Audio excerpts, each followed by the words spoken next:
नाज़रीन, पाकिस्तानी खारजा पॉलिसी की सिमत क्या है? क्या कोई सिमत है भी या नहीं? अगर है तो क्या वो सिमत दुरुस्त भी है या नहीं? कभी अमरीकी सदर फोन करना गवारा नहीं करते, कभी चीन नाराज हो जाता है, कभी सऊदी अरब तज़हीक आमेज शराइत के साथ कर्ज देता है।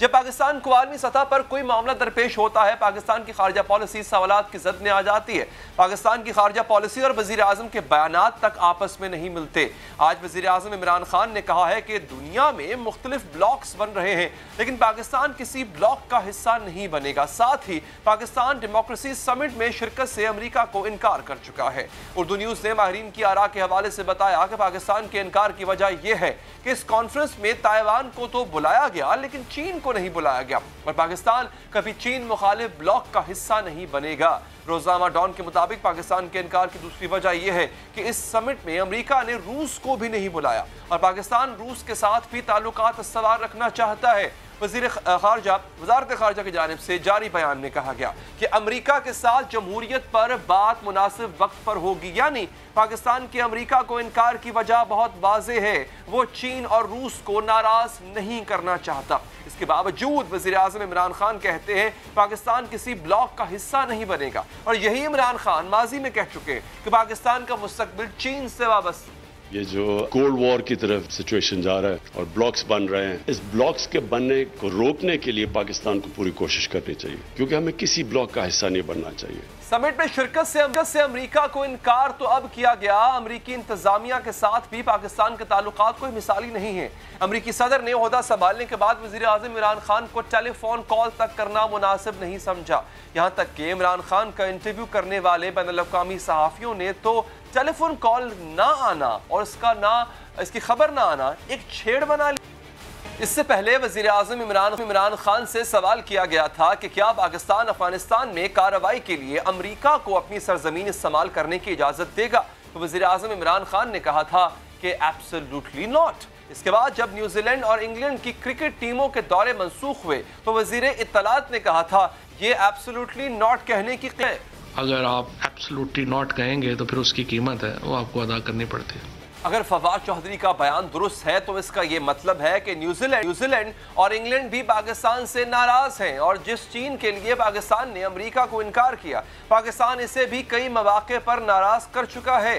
दासू में चीनी वर्कर्स पर खुदकुश हमले के बाद चीन नाराज हुआ। इससे कबल तहरीक-ए-इंसाफ हुकूमत ने चीन के CPEC मंसूबों पर इल्जाम लगाए थे, तब भी चीन नाराज हो गया था और army chief general Qamar Javed Bajwa को चीन जाकर मामला रफा दफा कराना पड़ा था।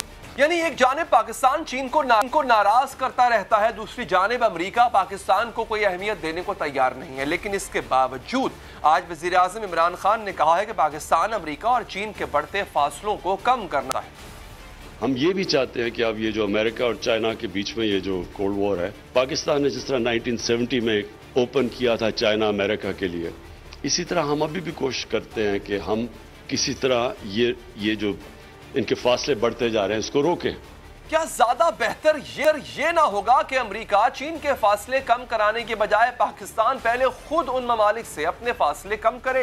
इसके अलावा वज़ीर कौमी सलामती मोईद यूसुफ कहते हैं कि पाकिस्तान की पॉलिसी जियो स्ट्रेटेजिक की बजाय जियो इकोनॉमिक जरूरत पर बनाई जा रही है। सऊदी अरब से पाकिस्तान के ताल्लुकात का ये हाल है कि सऊदी अरब ने पाकिस्तान की मदद की भी तो बहुत ही तज़हीक आमेज शराइत पर। पाकिस्तान ने सऊदी अरब से $3 अरब मांगे थे ताकि इसके ज़रिए मुबादला के ज़खायर मुस्तहकम रहे। सऊदी अरब ने ये $3 अरब, सिर्फ $3 अरब बतौर कर्ज दे दिए, लेकिन पाकिस्तान ये रकम खर्च नहीं कर सकेगा। हाँ, इस कर्ज पर 4% की शरह से सूद जरूर देगा। सऊदी अरब की यह शर्त भी है कि सिर्फ 3 दिन के नोटिस पर वो ये रकम पाकिस्तान से वापस मांग सकता है और पाकिस्तान ये रकम वापस करने का पाबंद होगा। जो तेल सऊदी अरब उधार दे रहा है इस पर भी 3.8% सूद लेगा। इससे भी खौफनाक शर्त यह है कि पाकिस्तान किसी वजह से IMF या किसी और इदारे की वो अदायगी करने में नाकाम रहा तो सऊदी अरब अपने पैसे फौरन वापस मांग सकता है। इन शराइत के मुताबिक अगर पाकिस्तान अदायगी न कर पाया तो दिवालिया यानी डिफॉल्ट करार पाएगा और अगर IMF की रुकनियत छोड़ी तो भी दिवालिया करार पाएगा। यहां तक कि असल रकम अदा कर दी और सूद न अदा कर पाया तो भी डिफॉल्ट करेगा। पाकिस्तान तो सऊदी अरब को इस बात के लिए मजबूर न कर सका था कि वो मसला कश्मीर पर मजबूत आवाज उठाए, ना इस बात पर कायल कर सका था कि सऊदी अरब मसला कश्मीर के हल के लिए एक मजबूत प्लेटफॉर्म बने। इस वक्त पाकिस्तान ने सऊदी अरब से मायूस होकर कश्मीर पर अपना ब्लॉक बनाने का ऐलान कर दिया था और सऊदी अरब ने नाराज होकर इमदाद में दिए गए $1 अरब वापस मांगे। इससे पहले सऊदी अरब को राजी करने के लिए पाकिस्तान मलेशिया को नाराज कर चुका है। 2019 में मलेशिया के वजीर आज़म महातीर मोहम्मद ने मुस्लिम दुनिया के रहनुमाओं की एक कॉन्फ्रेंस बुलाई तो सऊदी अरब ने दबाव डाला कि पाकिस्तान इस कॉन्फ्रेंस में शिरकत न करे और पाकिस्तान ने इस दबाव के आगे सर झुकाकर मलेशिया को इनकार कर दिया। कभी अमेरिका नाराज, कभी चीन नाराज तो कभी सऊदी अरब और मलेशिया नाराज। आखिर ये कैसी खारजा पॉलिसी है और पाकिस्तान किस हैसियत से अमेरिका और चीन मसले कम कर सकता है? तजिया लेंगे साबिक सफारतकार तजिया निगार जनाब जाफर हिलाली साहब से। साहब शुक्रिया आपके वक्त का। सर ये कैसी फॉरेन पॉलिसी है वो तो मैंने आपके सामने रख के बता ही दी आपको। ये फासले कैसे कम करेंगे सर अमेरिका से हम अपने, और अमेरिका जो है वो पाकिस्तान को अब अपना नॉन नेटो अलाय तक भी नहीं समझता, क्योंकि हम जो है वो एक खिलौना थे, गालिबन दिल भराया उसने तोड़ दिया। मजमूई तौर पे सब नाराज, चाइना नाराज, सऊदी अरब नाराज, अमेरिका बहुत पहले नाराज। तो सर ये बताइएगा कि हमारी फॉरेन पॉलिसी ने अब तक क्या समरात हासिल किए हैं कि जिसके बल पे कहा जा रहा है कि हम खित्ते में बड़ी स्ट्रेटेजिक अहमियत रखते? नहीं, जो हमारे जो लोग क्लोज थे उनकी क्या हरकतें थे भाई? आप हमारे पे क्यों डाल रहे हैं? आप इस गवर्नमेंट पे क्यों डाल रहे हैं? उनकी क्या हरकतें थे? आप सऊदियों की बात करना चाहते हैं? मैं आपको बताता हूं, जो मूडी उधर कर रहा था और जो कर रहा है, जो तबाही मचा रहा है, जो जेनोसाइड हो रहा है इंडियन कश्मीर पे, क्या OIC ने कुछ किया है? क्या सऊदी अरेबिया ने कोई स्टेटमेंट दिया है? सऊदी अरेबिया तो $70 बिलियन इंडिया में इन्वेस्ट कर रहा है। ऐसा लग रहा है कि वो कह रहा है मूडी को कि और मारो। ये कोई तरीका है? तो क्या हुआ? इमरान खान ने जाके कहा कि आप अगर कुछ OIC से नहीं कर सकते हैं तो हम मलेशिया और ईरान और तुर्की मिलके कुछ करेंगे। वो खफा हो गए, वो पैसे मांग लिए वापस, वो पेट्रोल के पैसे मांग लिए वापस। फिर अफसोस से हमारी इकोनॉमी की ये हालत है कि फिर जब उसने दावत दी, वो जो पेड़ों के लिए उसको, वो पेड़ उगा रहा है उधर ना, तो इमरान खान को बुलाया तो ये गए उनसे बात किया और उधर फिर उसने खुद ही ये अनाउंस किया कि हम इनको ये दे रहे हैं, मगर जलील किया। बिल्कुल सही बात है, खामखा जलील किया कि अगर तुम पैसे हम जब मांगोगे नहीं दोगे तो 4 दिन में मैं ले लूँगा, और अगर मेरे पे पैसे ना मिले तो तुम्हारा जो प्रॉपर्टी है मुल्क के बाहर उसको मैं जब्त कर लूँगा, लिख के दो मुझे। इस किस्म की उसने हरकत की है। वो तो उस पे है ना भाई, हमारा तो कसूर नहीं है। हमारा कसूर ये था कि कश्मीरियों के लिए हमने अपनी आवाज़ बुलंद की थी। कमाल है, आप इस पे डाल रहे हैं। आप आ जाएं इस समिट पे आ जाएं। ये किस किस्म का समिट है भाई? आप पोलैंड और हंगरी से डिक्टेटर्स बुला रहे हैं और 2 लैटिन अमेरिकन मुल्क में नाम भूल गया, बनाना रिपब्लिक से डिक्टेटर बुला रहे हैं। मोदी जो है पूरी दुनिया कहती है डेमोक्रेसी रिसीड कर रहा है इंडिया में। भाई खुद अमेरिका में it is one of the countries जिधर वो कह रहे हैं डेमोक्रेसी रिसीड कर रहा है, और तुमने तुर्की को नहीं बुलाया। ईरान छोड़िए, वो तो आप कभी मानते ही नहीं है, उसमें ऊपर तो अमेरिका जंग करने जा रहा है, मगर तुर्की को आपने नहीं बुलाया। क्या वो डेमोक्रेसी नहीं है? और साथ साथ आपने वो काम किया है जो अब अमेरिका के लिए नेचुरल हो जाता है, कॉमन हो जाता है कि एक वादा करो और फिर वो वादा पे वापस। चीन के साथ हमने क्या किया सर? देखिए CPEC मंसूबा, चीन उस पर नाराज है और एक दफा नहीं मुतादिद बार चीनी क़यादत अपनी नाराजगी का इज़हार कर चुकी है। हमने यहां तक कह दिया कि जनाब CPEC में घपले हुए, CPEC में करप्शन हुई, वो नाराज हुए, फिर आर्मी चीफ को जाना पड़ा, चाइना जाके मनाना पड़ा। हमने चीन जो हमारा दोस्त है उसको भी तो हमने खफा किया। देखिए, अगर आपके लोग ऐसे हैं जो काम नहीं कर सकते हैं और चीन प्रोटेस्ट करता है तो उनका क्या कसूर है? और अगर आपके लोग काम नहीं कर सकते हैं, आपको पता नहीं कितने लोगों को रखा था इससे पहले, तो कोई जनरल रखा हुआ था ना, वो भी काम नहीं कर पाया। अब मैं आपको सिर्फ ये बताना चाहता हूँ कि हाँ, करप्शन इधर है, उधर भी है, इधर भी है। हाँ, ये अगर स्लो जा रहा है तो ये भी आपको सोचना चाहिए कि सिक्योरिटी एक बड़ा कंसर्न है। 9 लोगों को मारे गए हैं, जिसमें हिंदुस्तान का भी हाथ था, वो जो 9 मारे गए। We want to be careful, we want to be sure. मगर ये कोई नहीं कह सकता है कि सीपेक ख़त्म हो गया है या वो इतने नाखुश हैं। अगर इन चीज़ों में टीथिंग प्रॉब्लम्स होते हैं और मेजर प्रॉब्लम्स भी कभी कभी होते हैं, मगर ये आगे बढ़ रहा है। सीपेक इज़ ऑन और पाकिस्तान और चाइना की दोनों की कमिटमेंट है कि ये हो। और फाइनली हम इसलिए नाराज़ थे अमेरिकनों के साथ, जो हमने नहीं बताया, इसलिए कि हम सीधी बात नहीं करते हैं, ये हमारी पुरानी आदत है। वो ये था कि आपने एक कमिटमेंट दिया था, एक वादा किया था, कसम खाया था कि आप वन चाइना पॉलिसी पे चलेंगे, मगर आप वन चाइना पॉलिसी पे नहीं चल रहे हैं। ताइवान को बुला लिया आपने, ये कैसे हो सकता है? ये वही बात हुई ना जो ट्रंप ने किया था ईरान के साथ। ओबामा ने एग्रीमेंट साइन की थी और ट्रंप ने जाके उसको रद्द कर दिया। ये किस किस्म के लोग हैं यार? और इधर के जो लोग हैं, इधर के जो अमेरिकन के पिट्ठू बैठे हैं हमारे सोसाइटी में और हमारे एनालिस्ट में, ये नहीं देखते हैं। ये बस अमेरिका की गोद में बैठना चाहते हैं ना। ये सो यूज्ड टू अमेरिका कि उनके तरफ भागते रहते हैं जो भी हो। गवर्नमेंट ऑफ द डे को, ये एक वाहिद गवर्नमेंट है जो मैं आपको बता सकता हूं, जो कम से कम बहादुरी दिखा के आंख पे आंख मिला के बाइडेन को कहा, तुमने बात करने की ये नहीं सोचा, वॉज नॉट नीडेड, हमें आने की कोई ज़रूरत नहीं थी। काश के ये हम उनको सीधा कह सकते, मगर वो डिप्लोमेटिक नहीं हो सकता। तो ये किस्म के एक दफ़ा स्टेटमेंट दे के हमने इससे अलग हो गए। इससे ये एक नया कोल्ड वॉर शुरू हो गया है भाई साहब, याद रखें। ये एक नया कोल्ड वॉर शुरू हो गया है जिसमें ये मुल्क हैं, ये एक तरफ हैं चाइना, टर्की, पाकिस्तान, ईरान, रूस एक तरफ हैं। ये अभी से लाइन चाइना बहुत पहले उससे इतनी नाराजगी का इजहार कर दिया था। अभी सिक्योरिटी इशू तो आया भी नहीं था। अभी तो ये जो चाइनीज इंजीनियर्स मारे गए वो भी इशू नहीं आया था, उससे पहले ही प्रॉब्लम्स आना शुरू हो गए थे। खैर, इससे आगे बढ़ते हैं। अमेरिका को हम सालसी की पेशकश कर रहे हैं सर कि चाइना के यार तुम्हारे ताल्लुकात हम अच्छे करवा देंगे।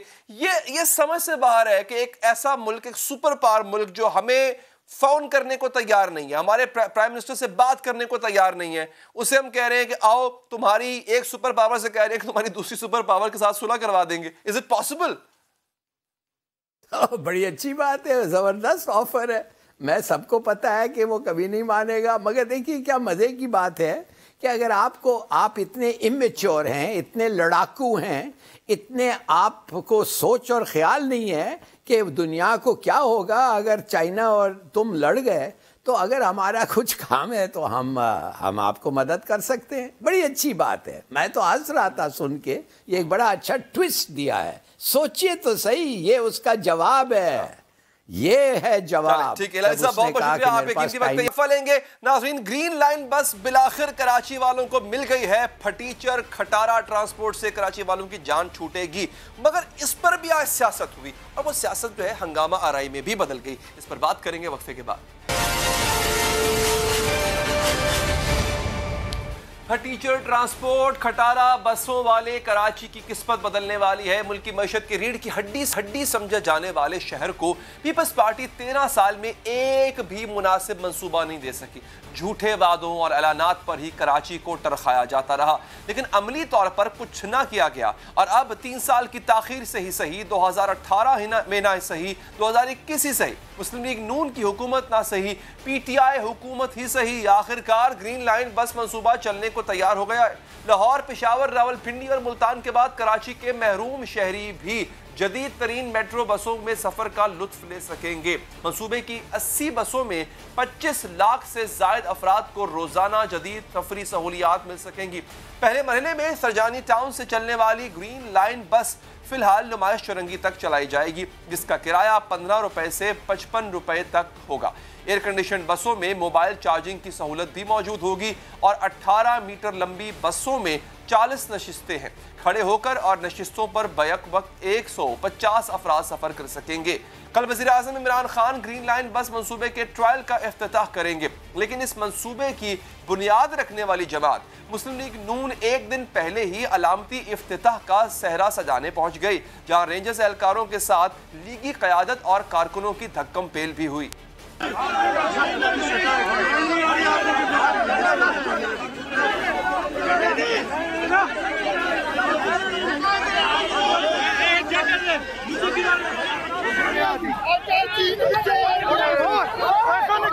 इसमें कोई शक नहीं, ग्रीन लाइन बस मंसूबे की बुनियाद मुस्लिम लीग नून की वफाकी हुकूमत ने रखी थी, लेकिन इसमें भी कोई शक नहीं कि मुस्लिम लीग नून हुकूमत ने यह मंसूबा 2018 में मुकम्मल करना था, जो वो नहीं कर सकी थी, जिसके बाद मंसूबे की तकमील के लिए मुख्तलिफ डेडलाइंस दी जाती रही। 2019 से लेकर 2021 तक कभी फरवरी में मंसूबा शुरू करने का कहा गया, कभी मार्च में और कभी अगस्त में, लेकिन मंसूबा शुरू तक। और सिर्फ ग्रीन लाइन ही नहीं बल्कि मुस्लिम लीग नून अपने दौर में पानी की फराहमी के मंसूबे के 4 पर भी काम नहीं कर सकी। कराची का सीवरेज निजाम भी पहले पीपल्स पार्टी और फिर नून लीग की हुकूमतों की तवज्जो का मुंतजिर रहा, लेकिन इन मंसूबों पर काम नहीं किया गया। नून लीग की हुकूमत ग्रीन लाइन बसों का क्रेडिट लेने की कोशिश कर रही है, लेकिन कराची सर्कुलर ट्रेन भी तो कराची का ही मंसूबा था। मुस्लिम लीग नून की हुकूमत इस पर भी कोई काम नहीं कर सकी थी, लेकिन पीटीआई हुकूमत ने कराची की बहाली का बीड़ा उठाया। पीटीआई हुकूमत की जानिब से पहले 162 अरब रुपए और फिर गुज़िश्ता बरस कराची ट्रांसफॉर्मेशन प्लान के लिए 1100 अरब रुपए के पैकेज का ऐलान किया गया, जिसके बाद ट्रांसपोर्ट के अलावा पानी और सीवरेज के मसाइल पर काम तेजी से शुरू हो गया। कराची की डेवलपमेंट सारे पाकिस्तान की डेवलपमेंट के लिए ज़रूरी है, इसलिए हम ये आज जो एक स्पेशल पैकेज हमने ओवरऑल तैयार किया है, इंशाल्लाह 162 अरब रुपए का पैकेज है। कराची के लिए जो पैकेज लेके आए हैं वो एक तारीखी पैकेज है, 1100 अरब रुपए का पैकेज लेके आए हैं। और अब सूरत हाल यह है कि कुछ ही घंटों में ग्रीन लाइन बसें कराची में दौड़ती हुई नजर आएंगी, जबकि सीवरेज K4 और सर्कुलर ट्रेन मंसूबों को भी अच्छी खबरें सामने आ रही। खुशखबरी एक और कराची के लिए यह है कि महमूदाबाद तो अगले 2 हफ्ते के अंदर अंदर जो है उसका इफ्तिताह कर दिया जाएगा, काम मुकम्मल कर लिया गया है। और औरंगी और गुज्जर जो है इनके ऊपर तकरीबन निस्फ काम हो चुका है और अगली गर्मियों से पहले इनका भी इफ्तिताह कर लिया जाएगा। अगस्त सितंबर 2023 में 26 करोड़ गैलन कराची को मुहैया कर दिया जाएगा K4 के मंसूबे के ज़रिए। 2 रेलवेज़ के मंसूबे, एक जो मेरे दिल के बहुत ही करीब KCR का मंसूबा, उसका फिजिकल इंफ्रास्ट्रक्चर का काम आपको पता है वज़ीर आज़म ने इफ्तिताह किया था, आज से 2 माह पहले FWO मोबिलाइज हो चुकी है, वो काम शुरू हो चुका है। सिर्फ ट्रांसपोर्ट, सीवरेज K4 और सर्कुलर ट्रेन ही नहीं बल्कि पीटीआई की वफाकी हुकूमत की जानिब से हंगामी हालात से निमटने के लिए फायर ब्रिगेड की सलाहियत में भी भरपूर इजाफा किया जा चुका है। रवां बरस के आगाज में जदीद तरीन फायर टेंडर्स और स्नॉकल्स कराची फायर ब्रिगेड के हवाले चुकी। एक और वादा वजीर आजम का कराची के लिए पूरा हुआ, जो तकरीबन 1.5 अरब की लागत से स्टेट ऑफ आर्ट और जदीद तरीन फायर इंजन मंगाए गए हैं। कराची में इस वक्त तकरीबन 40 के करीब फायर इंजन मौजूद हैं, जिसमें से 11 काम करते हैं, बाकी नाकारा हैं।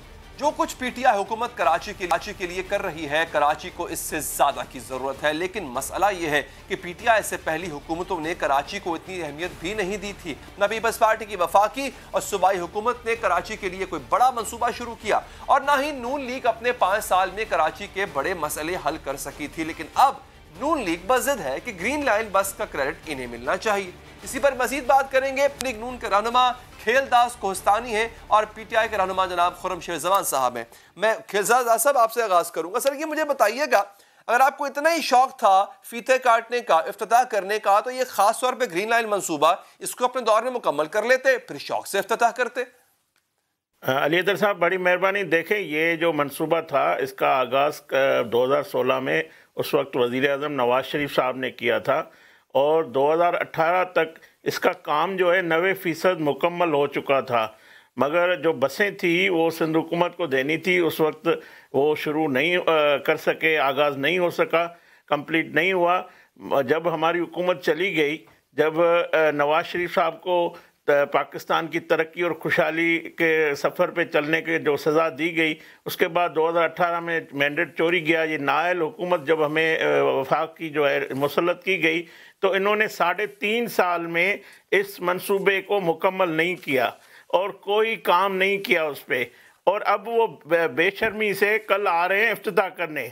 हम तो गए थे, हमारा मंसूबा था, हमारी हुकूमत का फंड हमने किया था, हमारा आइडिया था, हमने कराची के अवाम को सफरी सहूलत दी थी, तो हम उसको विज़िट करने के, हमने कौन सा गैर कानूनी काम किया जो पीटीआई के सुबह गवर्नर सिंध और वफाकी वज़ीर वहाँ गए हैं। उसके बाद हमारे एहसन इकबाल जो वज़ीर दाखिला रहे हैं, पार्टी के सेक्रेटरी जनरल हैं, और हमारे सीनियर रहनुमा जुबैर साहब, मिफ्ता और मैं भी उधर था और हमारे कारकुनान थे, हम वहाँ विजिट करने गया है। और ये रियासती जबर हमसे क्यों किया गया, क्यों इस तशद्दुद किया गया एहसन इकबाल पे, उनको जख्म आए हैं और हमारे जो कारकुन थे उनको डंडे लगाए मारे गए, वजह हमें बताई जाए। हमने कहा गैर कानूनी काम किया है, हमारा हक नहीं है, हमारा मंसूबा था। मुझे ये बताया कि तो हो सकता है ना कि भाई इफ्तिताही तकरीब गवर्नमेंट इन्होंने इस मंसूबे को इनॉग्रेट हो रहा है, आपने साइड पर अपनी एक अलहदा से तकरीब सजा ली, तो ये उस तरह देखा जाए तो गलत है। इफ्तिताह आपने तो नहीं करना ना,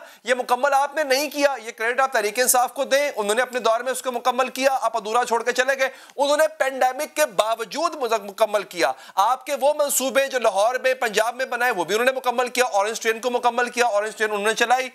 तो सर ये ऐसा तो नहीं है सर कि कल को इनकी हुकूमत अगर जाती है, आपकी आती है, तो फिर ये पहुंच जाए आपके पास अलहदा से तकरीब करने के लिए। खुर्रम साहब मुझे ये बताइएगा, तशद्दुद हुआ वो तो गलत है, तशद्दुद नहीं होना चाहिए था। अगर ये तकरीब कर रहे थे साइड पे अपनी, तकरीब करना गलत हो सकता है, लेकिन उस तकरीब को मैं ये कह रहा हूं कि 3.5 साल इन्होंने BRT पेशावर मंसूबा जो है इन्होंने पूरा नहीं किया था, उसकी वजह से इस काम को रोका और ऑरेंज ट्रेन का भी रोका हुआ था। जब वो BRT पेशावर मुकम्मल हुआ तो फिर इन्होंने किया। हम ये कह रहे हैं कि ये किस मुंह से ये मंसूबे को आगाज इफ्तिदा करने आ रहे हैं, ये तो इसको जबरदस्त कहते थे। ट्रेन बहुत पहले हो चुकी थी मुकम्मल, बहुत पहले इफ्तिदा हो चुका था। उसी मंसूबे को ऑरेंज ट्रेन का इफ्तिदा BRT से पहले हो चुका था सर, बहुत पहले हो चुका था। आई थिंक यहाँ पे शायद आप भूल रहे हैं।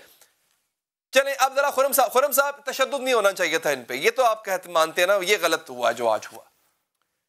नहीं, मेरे इल्म में नहीं, बिल्कुल अगर ऐसा हुआ तो बिल्कुल गलत हुआ, ऐसा नहीं करना चाहिए था। और मेरे ख्याल से अगर इनको इतना शौक़ है, कोई किसी किस्म की ओपनिंग करना चाहते हैं तो मेरे ख्याल से कर लें, अपना शौक़ पूरा कर लें। लेकिन ये सारी बचकाना एहकमाना जो ना एहकमों वाली जो ना ये हरकतें कर रहे हैं और ये वहाँ पे जाके कोई किसी किस्म की इनॉग्रेशंस कर रहे हैं, ये नहीं करना चाहिए, सारी मुनासिब चीज़ें नहीं है।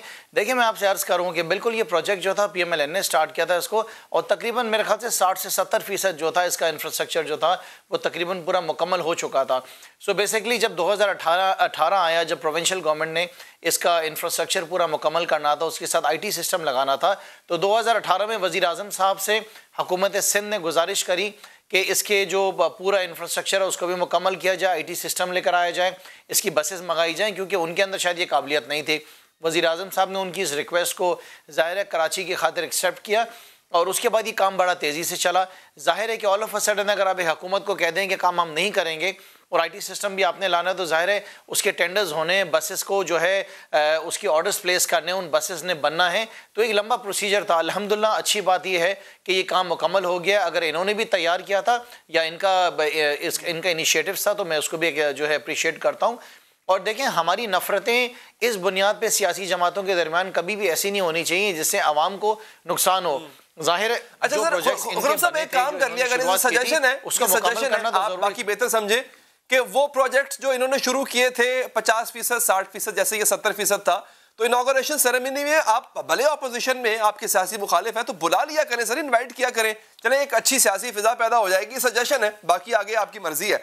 अच्छा खेलदार साहब, सर नहीं आना चाहते हैं आ जाएं, मोस्ट वेलकम, इसमें ऐसी कोई एतराज वाली बात नहीं है। करें ना सर, आ जाएं जरूर।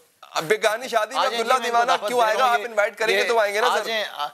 आ जाएं, इनको दावत देते हैं, आ जाएं, अपना शौक़ पूरा कर लें। लेकिन देखिए मेरा आपसे सिर्फ इतना कहना है कि हम अपने आपस के इख्तलाफात के अंदर ऐसा कोई इकदाम ना उठाएं जिसकी वजह से आवाम को नुकसान हो। इसके अलावा भी देखें बहुत सारे प्रोजेक्ट्स हैं ना, कराची में तो देखें मसाइल बहुत सारे हैं।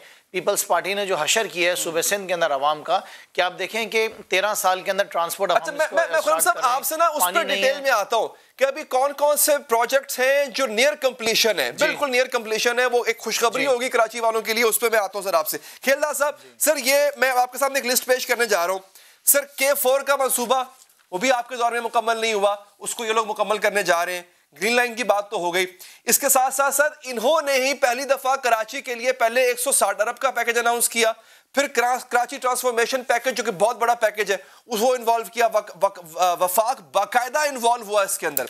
सर पंजाब में एक अस्पताल बनाया था परवेज इलाही साहब ने, कार्डियोलॉजी सेंटर था अगर मैं गलत नहीं हूं तो, उसका इफ्तिताह नहीं किया मियां साहब ने।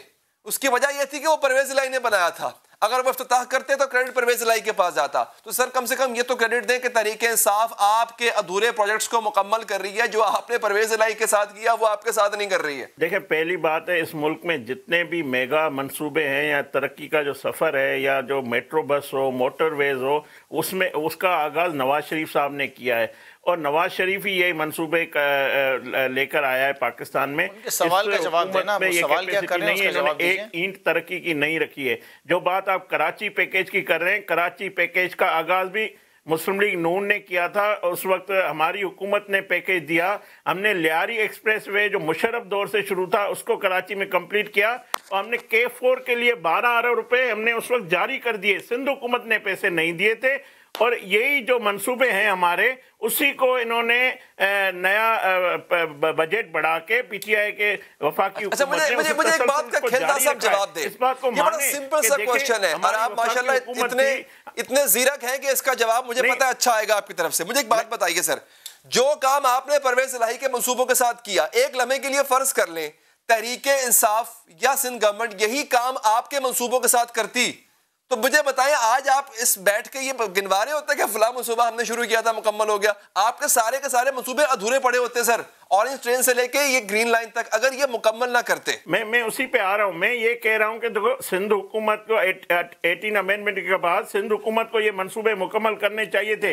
वफाक ने उससे बावजूद भी सिंध में स्पेशली तौर पे ये सारे मंसूबे शुरू किए, कराची पैकेज हो, ग्रीन बस हो, K4 मंसूबा हो। जो बात आप कर रहे हैं, मैं समझता हूं पाकिस्तान की हिस्ट्री में आप निकालें, नवाज शरीफ वजीर आजम हो, शहबाज शरीफ साहब वजीर आला हो, उसके इतने अपने मंसूबे हैं, इतने अभी तक पीटीआई वो नहीं, वो ठीक है, ये मंसूबे हैं, इस पे कोई शक नहीं है, मैं आपसे एग्री करता हूं, लेकिन मेरे सवाल का जवाब अधूरा रह गया, जैसे कि आपके प्रोजेक्ट्स अधूरे रह गए थे। कोई भी मेरे सवाल का जवाब ऐसे ही अधूरा रह गया जैसे कि आपके प्रोजेक्ट्स अधूरे रह गए थे। मैं खुर्रम साहब, मैं सर फिर आपके पास बाद में आता हूं क्योंकि वक्त कम है हमारे पास। खुर्रम साहब, मुझे ये बताएं कौन कौन से नियर कंप्लीशन प्रोजेक्ट्स हैं कराची वालों के लिए, जरा वो बता दें। खुशखबरी है, चले कराची वालों को भी अच्छी खबर कभी कभी मिलनी चाहिए।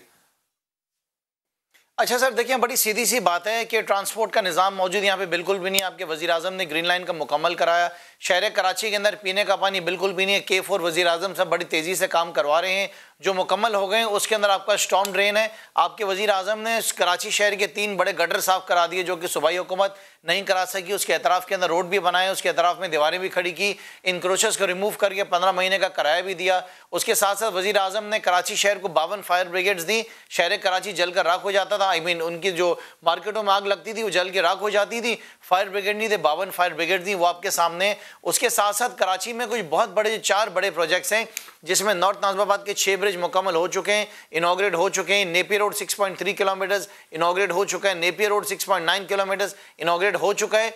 मंगोपी रोड गवर्नर साहब जो हैं उसका ये जो है स्टार्ट करवा चुके हैं और hopefully within some months वो भी मुकम्मल हो जाएगा। उसके साथ साथ आपका जो KCR है वो बड़ी तेज़ी से काम उसके ऊपर हो रहा है। असद उमर साहब KCR को पर्सनली तौर पे देख रहे हैं और मैं समझ रहा हूँ कि ये पाकिस्तान की तारीख का सबसे बड़ा काम होगा KCR।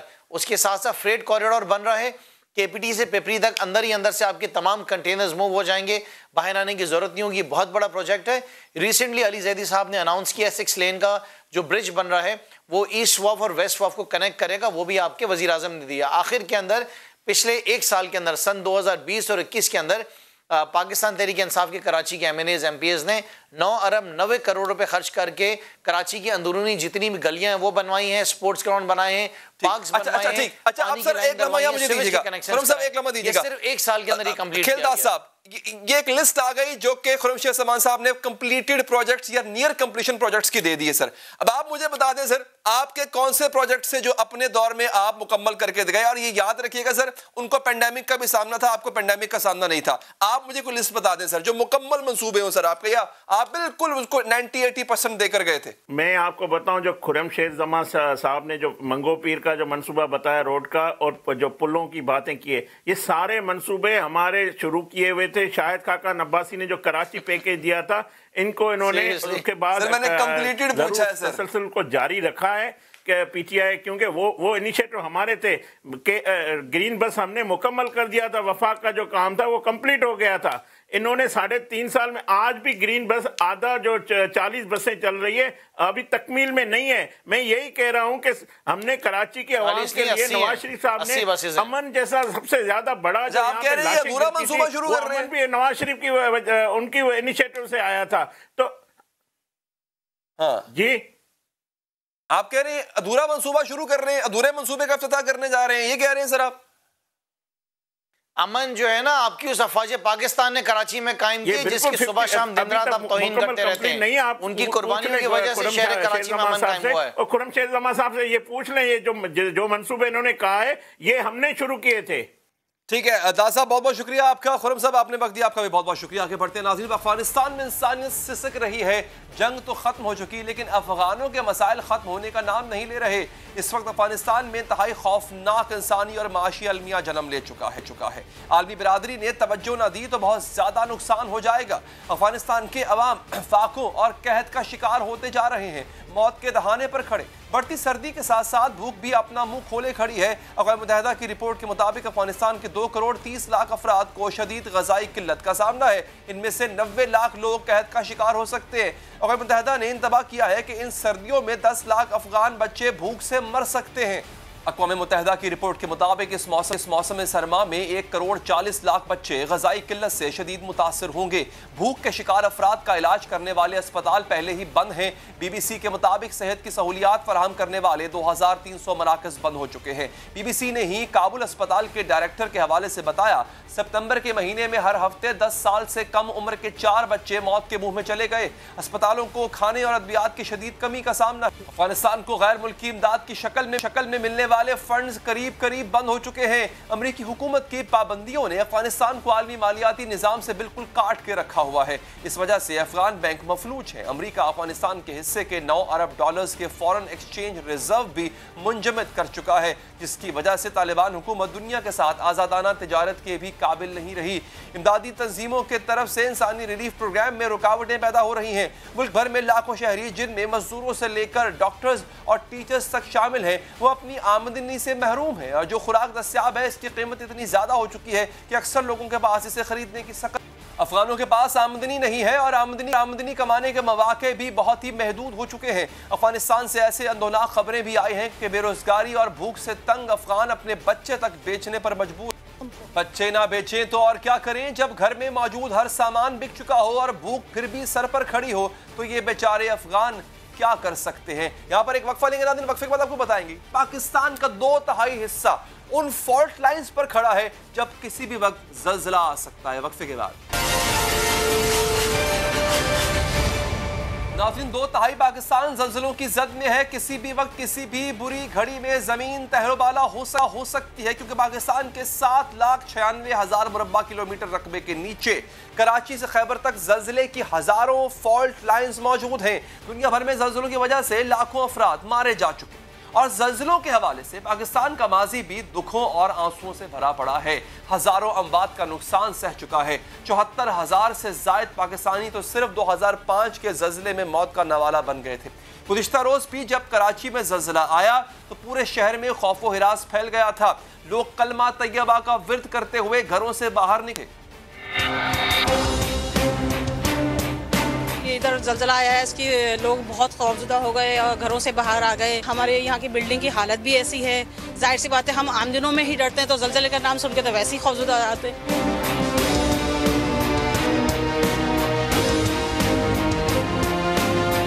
ज़लज़ले के झटके आए तो मैं घर में लेटा हुआ था। मैंने जब ऊपर पंखे की तरफ देखा, पंखा ऐसे से हिल रहा था, तो फिर मैं फौरन भाग के नीचे आया। अल्लाह को देखा नीचे बहुत सारे लोग जमा थे। रेक्टर स्केल पर इस ज़लज़ले की शिद्दत 4.1 रिकॉर्ड की गई, जबकि इसका मरकज 15 किलोमीटर डिफेंस के शिमाल में था और गहराई 15 किलोमीटर रिकॉर्ड की गई थी। इससे पहले 21 अगस्त को भी कराची में ज़लज़ले के झटके महसूस किए गए थे और सिर्फ कराची ही नहीं बल्कि लाहौर, इस्लामाबाद, पेशावर, कोयटा, फैसलाबाद समेत पाकिस्तान का हर बड़ा शहर हर वक्त ज़लज़ले की जद में है, क्योंकि पाकिस्तान के 2/3 इलाके के नीचे ज़लज़ले की हजारों फॉल्ट लाइंस मौजूद हैं। नस्पाक की तहकीकात के मुताबिक सिंध में घोटकी, सक्खर और नवाबशाह, जबकि पंजाब में चोलिस्तान और बहावलपुर, खैबर पख्तूनख्वा में जनूबी और शिमाली वज़ीरिस्तान और बलूचिस्तान में डेरा बुगटी के अलावा आज़ाद कश्मीर समेत तमाम पाकिस्तान ज़लज़ले की फॉल्ट लाइंस पर वाक़ है। कराची से लेकर आवारान तक के साहिली पट्टी खतरनाक तरीन फॉल्ट लाइनों पर मौजूद है। साहिली इलाका 2 मरतबा शदीद जल्जले के बाद सुनामी की तबाहकारियों से भी दो चार हो चुका है। और याद रखें नाज़रीन, जो साहिली इलाका टेक्टोनिक प्लेट्स के ऊपर होता है, फॉल्ट लाइन्स के ऊपर होता है, खुदा ना खासा अगर वहां जल्जला आए तो वो जल्जला सुनामी की सूरत भी इख्तियार कर सकता है। 2005 में जब जल्जला आया यहाँ पे, आपको याद होगा, जो जजीरा नुमा ममालिक है, इंडोनेशिया, थाईलैंड, वहां पे सुनामी भी आया था। वहां पे हलाकतों की तादाद इस खित्ते के हलाकतों की तादाद से कहीं ज्यादा थी। आलमी इदारों की तहकीकात के मुताबिक इस्लामाबाद निहायत खतरनाक फॉल्ट लाइन्स में बाउंड्री थर्स्ट पर वाक़ है, जहां ऐवान सदर, वज़ीर आज़म हाउस और सेक्रेटेरिएट, पाक सेक्रेटेरिएट और दीगर हसास दफातर समेत 24 इलाके इंतहाई खतरनाक फॉल्ट लाइन्स पर मौजूद हैं। जियोलॉजिकल सर्वे ऑफ पाकिस्तान ने मुल्क को जल्जलों के हवाले से 4 जोन्स में तकसीम कर रखा है। जोन 1 में जल्जले के इम्कानात कम समझे जाते हैं, लेकिन इसका हिस्सा बहुत कम है। जोन 2 में जल्जले के कुछ इम्कानात समझे जाते हैं और अब इन पंजाब के मैदानी इलाके और वस्ती सिंध शामिल हैं। जोन 3 में जल्जले के काफ़ी ज़्यादा इम्कानात समझे जाते हैं। इनमें कराची, बलूचिस्तान, स्कर्दू, सवात, पेशावर, मैदानी हिमालय के इलाके आते हैं, जबकि जोन 4 के अंदर इंतहाई खतरे का शिकार इलाकों में पोटोहार, कश्मीर, हज़ारा, शिमाली इलाका जात, कोयटा और हिमालय के पहाड़ी इलाके आते हैं। ज़ल्ज़ले के एतबार से पाकिस्तान दुनिया का 5वां हसास तरीन मुल्क है। माहिरीन का कहना है कि पाकिस्तान में सिर्फ बालाई सिंध और वस्ती पंजाब के इलाके फॉल्ट लाइन नहीं हैं, इसीलिए ये इलाके ज़ल्ज़ले के खतरे से महफूज तस्वुर किए जाते हैं। इस हवाले से जो है वो सर्वेस अभी भी जारी है और मज़ीद तहकीकात हो रही हैं कि पाकिस्तान के और कौन कौन से हिस्से हैं जहां जो फॉल्ट लाइंस पर वाक़े हैं। और अब जो बड़ी अहम बात है वो ये कि तामीरात हमारी इस तरह होनी चाहिए कि इस ज़ल्ज़ले से हमें नुकसान कम से कम हो। प्रोग्राम यहाँ पर ख़त्म हो जाता है, दीजिए इजाज़त, अल्लाह के बाद।